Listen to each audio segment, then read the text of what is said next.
G'day, welcome to Mark and Sam After Work. Today I wanted to do a quick video, an overview on where we're at with this rifle, and I'll quickly also run through with the other rifles we're going to be using over the next little 2 or 3 months that we have in our true ELR, ULR shooting season. What I mean by that is where the paddocks have been harvested, we have dry, dusty conditions, so we get out early in the mornings and shoot and test and play with some rifles to shoot extreme long range. And I've built some rifles with different cartridges to do that. At the end of the video, I'll go through that range. 300 Norma, 300 RUM, 270. There's a few of them which we'll go through, and I'll put them on so you can actually have a look at them at one place so you can see what those rifles are. But what we've got in front of us, this is actually our 416 Barrett. So it shoots this cartridge here, which is the 416 Barrett with a 494 grain Lehigh projectile in it, solid copper projectile, which has all been starting to work really well. Our last effort last season punched a hole through steel at 3,800 yards, so starting to work really nicely.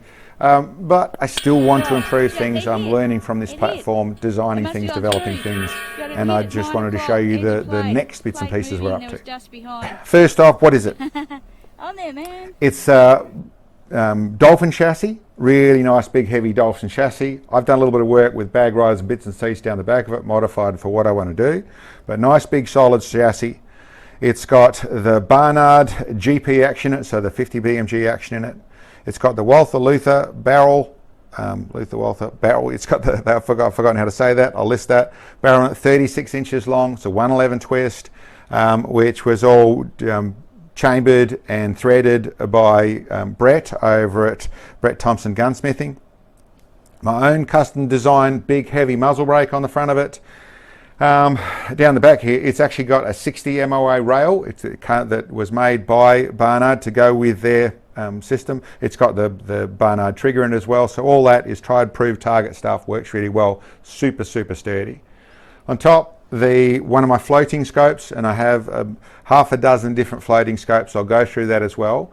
The ones we'll be using, this is one of them, the 7x35. This is the second focal plane. We have the first focal plane, have a couple of the 5x25 second focal planes in the attackers as well, in the Night Force. And the other one you're going to float in there, which is another very good scope, is the Valdata G2 or the Recon G2 scope. So all those will float over different things, and I use them in different places. Showcasing them, but also use them. They're all very good. They all have very good features. So those are the scopes that I will be using. This is the 7x35 and second focal plane. And this is running in the air attack base, which gives me adjustability. So on this scope here, I can get up to this combination here, I can get up to 190 minutes of elevation, which is more than I need to shoot at the 4,000 yards. So with those rounds. Great combination, works really well, and like I said, starting to work really nicely. Beyond that point, we'll be using, you've seen a little bit, the Night Force wedge, which goes on, gives you another 100 minutes elevation. And for the really long stuff, like when this rifle is set up, which has a different barrel, which is the True Flight 50 BMG barrel. It's only a 32 inch, I think it is, and with the BMG, the big 800 grain projectiles, we need up in the 250, 270 minutes of elevation to go out at the 3,800 yards, and we're using the Charlie Tarak system. Both these systems are elevation adders. This one, the Night Force one, will just give you 100 minutes of elevation added onto what your scope's got. This one can give you from nothing up to over 400 minutes of elevation. Adjustable on the side. Most people run them in a set position. I tend to run this one in a set 250 minutes of elevation, which works nicely for most of the stuff I'm doing. That screws, basically take your sunshade off, screw this rig on, well, actually separates, screw that on, this goes on the front here. And for those people looking at the shooting and not knowing what I'm doing, with the Charlie Tarak, it's designed really to bolt onto a rail on the front, where you clip it on the rail on the front, but it does have this scope attachment. One of the things I found wrong with the scope attachment system is that you can get, especially with the big rifles where they're thumping a little bit, you can get a bit of rotation where it starts to twist. So I made up this thing here. It uses these bolts, which are the retaining bolts, which go in there to, you slide it over there, it goes in there to lock the two together. But then these arms here sit down and actually mount and actually have rubbing blocks that rub on the chassis. So they stop the rotation of everything by just rubbing on the sides of the chassis. Not attached, so they don't try and stop the scope from moving around, that sort of stuff. It can move around and do what it's got to do in the moment when it's fired, but it just stops the rotation. It's always going to hold that the charge to rack system in a straight ahead position. So that's what I designed for that one. With the Night Force wedge, it's designed in the same fashion. It's designed to be clipped down the bottom onto a rail. Scope like this, I could do bits and pieces of this rifle and build something to go on the front. It's not how I assemble it, not what I want to do. This system here, this is only 100 minutes of elevation. I've made this little adapter to screw to the side of it. Same deal, take off your sunshade, or you could put it on the front of your sunshade, doesn't really matter. But that screws onto the scope and it has a little lock ring to lock it up, but I found a little bit the same thing. I got a tiny bit of movement a couple of times I've tested it. So I've built up a system which is very simple for this one, which is a little rail with a bubble level so you make sure it's straight, and then we've got Velcro. We'll put a Velcro sticker on to the scope or front of the scope, wherever it is. The Velcro wraps down and sticks to it. It's only stopping that tiny bit of potential rotation, so that should do the job fine. Nice and simple, no modifications, no other bits and pieces, and just becomes part of the scope on the front of it. But that one adds 100 minutes of elevation. Anyway, that's the scope. That's the rifle, I should say. That's really how we've been testing it. That's how it's been working. It's been working really nicely. What I have been doing some work with this one is the bipod system. I'll bring it back into view so you can see that a bit better. My bipod system. Sliding bipod. For those people who haven't paid attention, a couple of bearing blocks on a bearing rail, so it's a slide rail that lets the rifle move backwards and forwards on cycle, on when it shoots and it goes bang. I started in this one with a much more rigid bipod, something to hold up the 40-pound rifle, which is about what this rifle weighs. And I started with a more rigid one back in here and wanted to not have the bipod feet skidding. I wanted to be able to preload properly, and I didn't want to have them skidding and jumping and bucking and that sort of stuff. So I designed a first level of this bipod, of this sliding bipod. It developed and it's changed, and I've moved and I've done all the bits and pieces. I've actually got this product where you can buy that product and you can bolt it to your rifle if you want to. Really, it's a design process that I'm learning and figuring things out. People wanted it, so I've made it available. But I'm still in the process of doing that with this rifle. What I found during last season was that dropping the rigid bipod and going to one like this one, which still has that bit of flex in it, actually worked nicely for the way I preload things. Especially in the 50 BMG, it still needed to have that little bit of slide so it didn't drag the feet when it recoiled and pushed you back. Not that much I found, but it still needed a bit.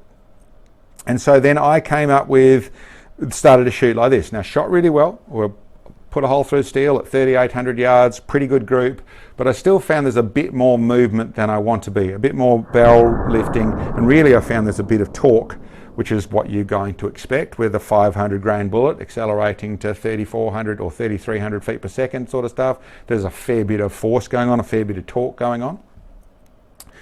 And when I looked at it and analysed, I realised there was two things I could change, which is what I've done. One would be to lower my centre of gravity a little bit, so to actually get the rifle and everything down over the top of this unit a little bit more. I felt that was going to help.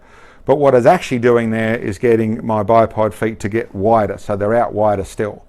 Now I could use the same bipod to do it all. There's two things I did there. One, I've removed the bits and pieces that go between the bipod, and I've modified things so that it bolts straight to a bracket that now bolts to here. Rather than quick release on and that sort of stuff, just made that a lower grip. And I moved this rail up inside the chassis, so it moved everything up, which means it moved the whole rifle and everything down. The other bit I've done, which isn't here at the moment, is I found the rubber feet, as much as they're good for concrete, they're good for display and all that sort of stuff, there still is a bit of squish to them. So I've made these feet. Made them, this is just the bipod feet, which I've taken apart and made a bolt and it's all welded and machined and everything, but they're rigid feet that have sort of semi-spikes on them, which should work nicely through the mat.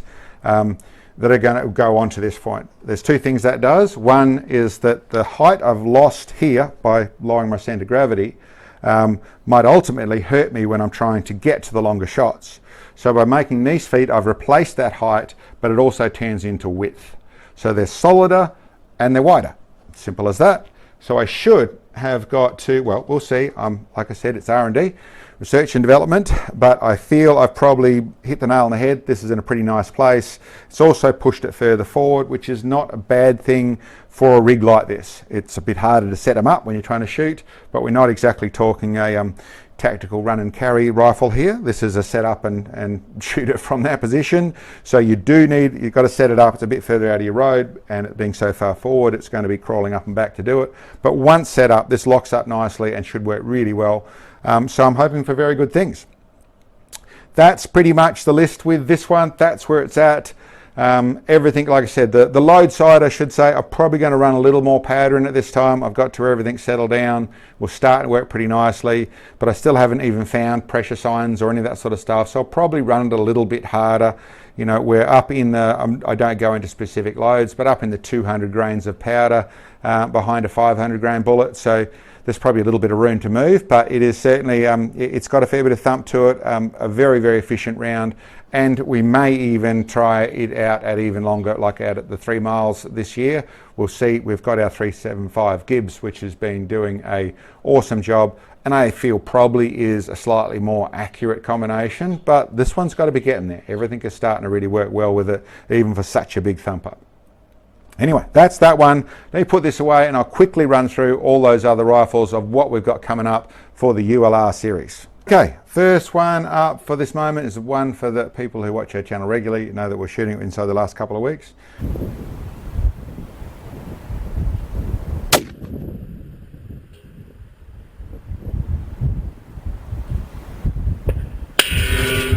Hit, top edge. 1 o'clock. Got him. On plate. Okay, I'll do this last one. Okay. But got to tell you, the 230s are still damn good round. Yep. Oh man.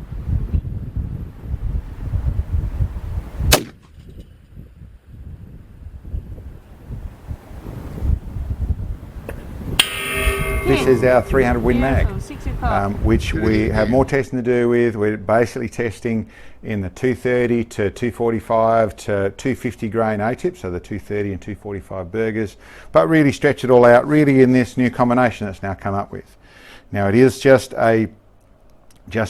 a very good, performed very well, Remington 700 long action, bought in the long range rifle with the 300 Win Mag, did a lot of shooting like that, shot out to 3,700 yards, 3,600 yards with that combination, with that standard 26-inch barrel. It's now upgraded to 28-inch barrel. It has all the bits and pieces. It's a 1-9 twist, and it's with the recent upgrade. I should say it's got our 4-port muzzle brake. This is running one of the 5x25 attacker scopes. It's got a Kelvin Elite trigger.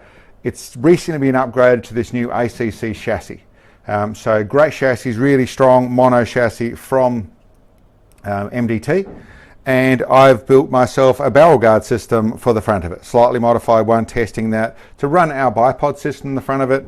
Very nice action, tall, low center of gravity with tall legs, long legs, that sort of stuff. One of our bag riders on it, but this one has performed really well, really nicely, and looking forward to doing some ultra long range testing with it. It's sort of always been, for me, the benchmark, still is the benchmark against the other fellas that are some are more powerful and some not so much, but still a nice one to go and shoot, really nice rifle to shoot when we look forward to using that this season. So I'll grab the next one. By the way, they're in no specific order. I'm just going through the builds as I get them out of the cupboard, but out of the safe. This one, the 270 Win. Beautiful. Center. Awesome. We heard it too. Fairly straightforward setup. It's a Hauer action, so it's a Hauer long action that has been all trued and set up, all made nice to go with actually a swan barrel, a 1-8 twist swan barrel in 27 inches long, one of our 3-port muzzle brakes on the front of it. It's in the Southern Cross small action chassis. I've got some bits and pieces I've made up for it to raise the butt pad up, put one of my bag riders on it, made up this barrel guard for it, which lets me run the Night Force wedge on the front if I want to, but really it's made to be able to run my Bipod system, so great low centre of gravity, really nice lock up in the way they're set up on them.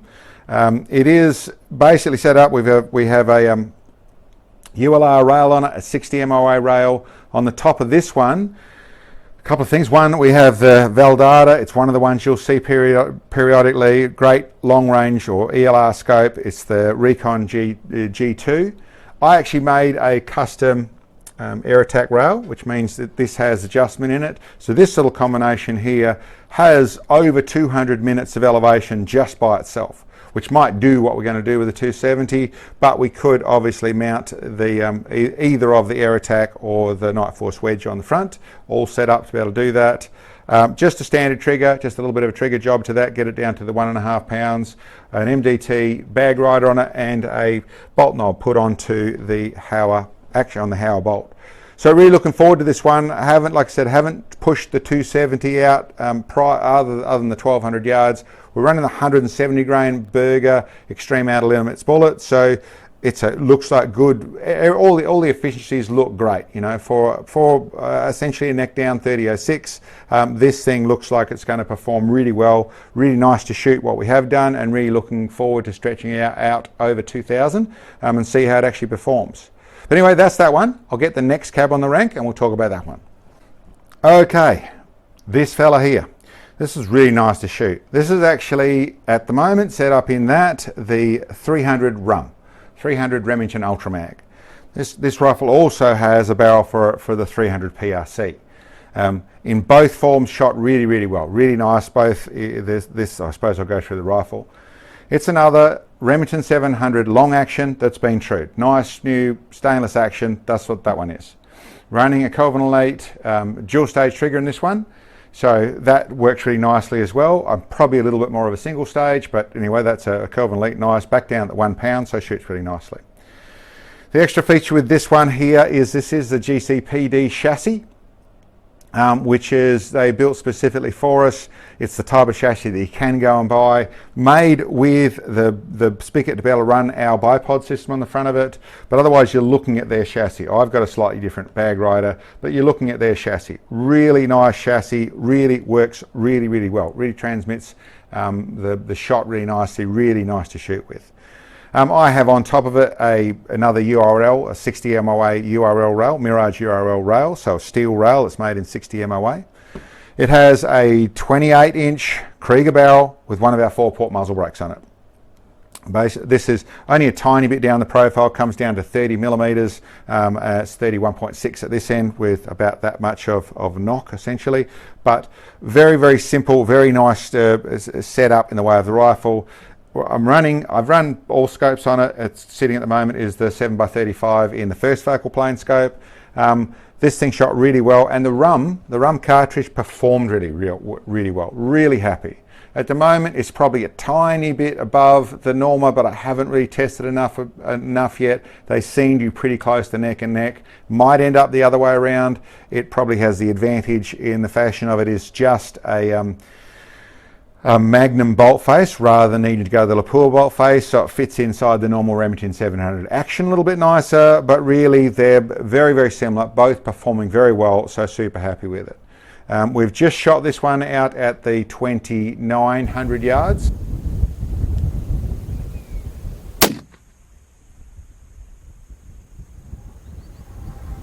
.26. Hit on target. Yay, 7 o'clock, just off left edge. Last season we ended up shooting out at the 3,800 yards. Got close but hadn't quite settled it down, so we're ready to carry on with that one. In the next month or so we'll get out, we'll get that shot done and maybe go a little further, but really, really lovely to shoot this rifle. Really, really enjoyed it, and really looking forward to showing it off a bit more so I can get a bit more trigger time. But anyway, that's that one. 300 RUM, 300 Remington Ultra Mag. As for the PRC, we might get back to it. It's probably one that is so similar to the 300 Win Mag, and as I have enough to shoot, we're not probably going to do too much more with the PRC. We'll see. It's not a bad cartridge by any means. It really is neck and neck, back down at the 230 grains, which is where it seems to be comfortable. It is shooting as, it's really almost identical in performance to the 300 Win Mag from what we tested. When I stepped up a bit past that to the 245s and 250 grains, the Win Mag stepped up a little bit, so it was performing a little better than the PRC. But the truth of it is, the last attempt we did, or last shot we did with Win Mag, using the 245 and the 250 grain projectile, I found the 230 grain projectile was so close, the performance side of things, it was probably a tiny bit nicer to shoot. I haven't finished that, but if we come back to where we're using the 230, then the PRC is very comparable. Anyway, enough about that one. I'll go through a full overview on that one later on. I'll get the next cartridge next rifle to show you that one there. Okay, and here we have probably the new one. There's all sorts of new amongst all this sort of stuff here, but this is the one that's probably the one who've been put the most effort into in the last little bit, and this is actually in the 300 Norma. Now we shot this inside the last month out to the 2950 yards.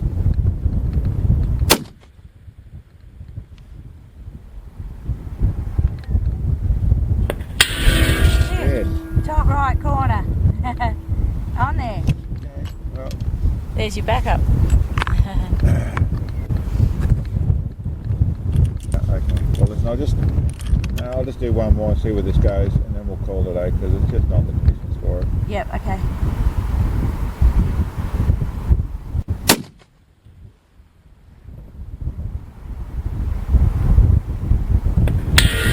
Hit. Same spot, top right corner. Shot really well, performed really nicely. Pretty terrible day as we've been dealing with wind and mirage and all sorts of stuff, but still did things really well. The rifle itself is taking a fair bit to put together, but this is getting to a lapel bolt face. I wanted to get to the lapel bolt face because there's a couple of the lapel bolt face ones. There's the 300 Norma, there's 300 378 Weatherby Magnum. There's a few bits and pieces, including a bigger one still, which I'll get through at the end of that. But this is one we're going to be seeing. Now I have on it is the second focal plane 7x35 attacker scope that you saw sitting on the Barrett. So that's what this one is. Let's put that back down to where it should be. Okay. So I have that one sitting on here. So no, I don't have 18 of these scopes. So I swapped them over. They're nice and simple to do over, and I'm just doing display. Not locked on properly, but very simple to lock on and off, and we lock up with a little torque wrench onto the rail. Anyway, let's get into what we're talking about with this rifle.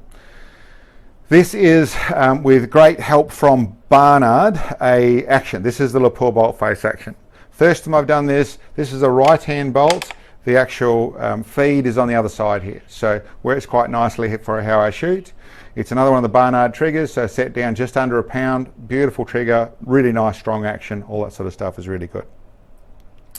I have in this one a Madco barrel, so a big heavy profile Madco barrel is what's sitting in this one here.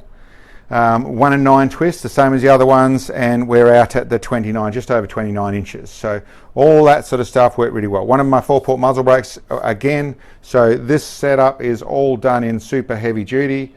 On the top here I have a 60 MOA rail, as said. That's from Barnard, I should say. This is the air attack base with 100 or 120 minutes of elevation in that setup. This one is all run, and we ran it out to 2,900 yards by using the Night Force wedge on the front of it, so that'll work nicely there. We can obviously go a whole heap further by going with the Charlie Tarak on the front of it and take this one out to where this one really could shoot to ridiculous distances. Just a 30 cal, so probably in the 4,000 is probably enough for one of those things, but we'll see. All working really nicely. The bigger feature, or not the bigger feature, the Barnard is the big feature. To do the Barnard and to put it in a chassis, I had to build something. So I've used this component, which are basically components out of the not used parts and some used parts bin from GCP, from Gareth over at Gareth Crook Performance Developments. And we have modified those bits and pieces with the chassis, with the rear, with the buttstock, all the bits and pieces to build what you're looking at here. Some welding, a lot of machining, a lot of putting together to get what you're looking at. It's once again to design a big strong front to run our Bipod system on the front of it. So I really like using our system. It's our system, so I like using it. I suppose a bit of exposure. It's really, I designed it as something I wanted to build this way, and that's why I sell it rather than the other. I didn't design something to sell, design something to use. I really like the system. Lots of videos on that, but it works really nicely. That's why I'm using it. Big, strong, solid tube back to a system where I've welded here. And I've done a video on the full going through of this rifle. This shot, awesome. Really happy with it. Worked really nicely. Probably in real sense shot in a very similar fashion to Garrett's full chassis as on the Remington 700 long action in the RUM and the PRC rifle. But I got everything to work really well by the extra custom work in this. So same, certainly no negatives to it. As for what we're doing with it, and the real build for this, one was to make it happen in a form where I could test those other ones, but the other is, hopefully, I think it's on the water or close to on the water now, is we have a structured barrel from Tac-On coming, which is going to be able to go straight into this combination. Hopefully I've designed it right to where I've got clearance everywhere and go in there, run the full structured barrel. That's going to be in the 33XC, so that's basically a 338 extra capacity case, so it should be a really big thumper. Need a good big system to work that properly, and this rifle will be sure set up into that place. So that certainly is going to be one that should be really happy punching out in the 3,000 to 4,000 sort of yards, may even take it further, but looking forward just to test that thing and see what sort of grouping we get out of the structured barrel, see what I can see in differences. We've also got there's the harmonic side of things, but there's the heating side of things, there's all the bits and pieces that go with the barrel that's set up to perform like that. Really looking forward to see how it actually performs. And I suppose that's the last of the rifles that I've got to show you. We have a couple of other builds. There's a 260 Remington, there's a 6mm Creedmoor, and we're doing a little bit with the 22 Magnum, which hopefully all comes to fruition. There's bits and pieces happening in the background. Very busy people. Trying to make it happen on both the funds and the time side of things is super hard. But these are the builds that are coming. So I suppose I'd finish that off with saying, for those people that are going to want more information on these rifles, in the way of if they want more than what's on the videos, we now have our membership system. So you become a member. There's a couple of different levels of it. They attach to different information and different ideas, which we'll go through and figure that out as we go. It's really more about giving us support to help us bring these videos to you, but it's also about becoming part of our team. And if you're part of our team, then there's a bit more we can offer you guys. Not so good with my handout, but it is an expensive process what we're doing. As you can see, lots of money, lots of hard work gone into getting this stuff that you see in front of you, but not whinging. We have a great time. I'll set all those cartridges up so you see we're actually testing. Okay, well listen, I've set these up so you can see what we're basically testing this here. That's the 50. Yes, we're going to carry on with the bullet testing with that one there. I think we've got the rifle to the right place. Just want to see how that performs. Starting to go really well. Our 802 grain projectile, but that's that one. Next to the 416, been through it pretty thoroughly. Yeah, we're using the 494 grain Lehigh projectile. That works really well. We might test others, but really happy at this moment. Next one along, that's the RUM. That's got an A-tip in it. With the 250 grain A-tip, perform really well. At this stage, it's looking like the 245 Burger may be a little more consistent, but they're really, really close. At that level, really, really close. And I'd say exactly the same thing for the Norma. Those two cartridges are performing very, very similar to each other. Next down that, we got the Win Mag and then the PRC. Like I said, from where I'm testing at the moment, the 230 grain seems to be really the sweet spot, and they both perform very, very well at that level. I wouldn't put one above the other in truth at the 230 grains. You go below that, then I think the PRC steps up a little bit. You go above that, I think the Win Mag steps up a little bit in comparison, but both of them seem to perform really nicely. Might find if you come down into the 208s or 215s or 220s that the PRC has a little bit of the win, so it might mean that the Win Mag is only a small place which it performs as well. But in saying that, we're talking such small differences, both very, very good. But like most times, the new thing isn't necessarily the better thing. Down from that, the 270, really looking forward to that. There's a lot of people, huge fans of them. They're great deer rifles, they're great. Listen, I don't know enough about the hunting of what they do with them all over the world. I know they're used all over the world, largely shooting lighter bullets and with lower twists and that sort of stuff. So to stretch one out with a long barrel and with decent twist on it with a good bullet, I think it's a really good round. I really like it. 30-06 was surprisingly shot surprisingly well with the right ingredients. So to take something that's just been necked down, a little bit of sort of improved 30-06 with that slightly lighter but more efficient bullet should shoot really, really well. And then we've got the 260 and the 6mm Creedmoor. 260 rem, obviously great round, shot really well. I've done one up in a ticker. I want to have a little play with that, stretch that out. Not really so much a development, more just showing it off. Everyone knows the 260 is a great round and very comparable with the likes of the Creedmoor. And the 6mm Creedmoor, well, it's stepped up. We're going to do a little bit of comparisons with the 6mm Creedmoor, the 243 and the 243 Ackley improved, which is the other ones that I have been playing with, and we've got some testing to do with that.